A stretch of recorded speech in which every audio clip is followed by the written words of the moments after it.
Merinding cerita Dr. Boyke kerja di pelosok alami kejadian mistis. Seksolog, Dr. Boyke menceritakan hal mistis yang dialaminya.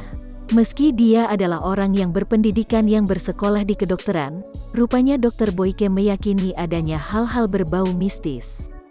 Dr. Boyke pun menceritakan pengalamannya, yang dinilai dari dunia pendidikan tak masuk akal, namun hal itu benar-benar ada di dunia nyata.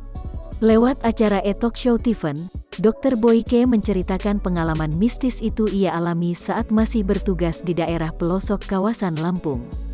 Saat itu ia mengatakan seluruh dokter PNS tak gajian lantaran uang yang hendak dibayarkan untuk gaji para dokter hilang 18 juta rupiah.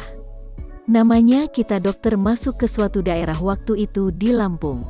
Saat itu kita gak gajian. Kepala dinasnya bilang, hilang uangnya 18 juta tahun 1980-an gak ada yang gajian. Lalu dia bilang, Boyke di tempat kamu itu ada orang pinter, kata Dr. Boyke mengenang.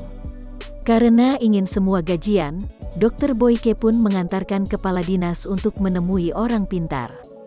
Saat itu, untuk mengetahui hilangnya uang tersebut, hanya digunakan sebutir telur dibacakan mantra-mantra oleh anak perempuan yang belum balik.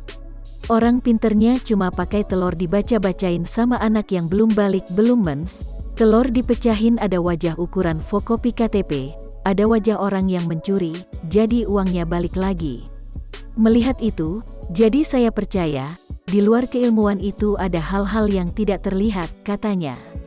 Mengetahui hal-hal mistis benar-benar nyata, Dr. Boyke pun ikut belajar banyak untuk mengetahui hal-hal yang dinilai tahayul tersebut. Saya banyak belajar jadinya, keilmuan itu tidak hanya dipegang oleh dokter. Ada hal-hal yang memang bisa ditemukan di luar nalar kita yang memang hanya bisa ditemukan di daerah-daerah seperti itu, katanya.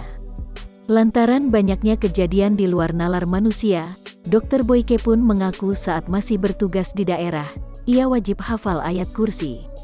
Ia bahkan diajarkan untuk tidak minum kopi sembarangan saat menghadiri jamuan-jamuan di daerah. Saya juga diingatkan harus hafal ayat kursi dan jangan minum kopi sembarangan kalau ada jamuan-jamuan. Kalau mau minum kopi lidahnya harus dikatasin dulu, kalau gatal boleh diminum, kalau lidahnya gak gatal jangan diminum. Itu berarti diracun. Ada racunnya di situ, ujar Dr. Boyke.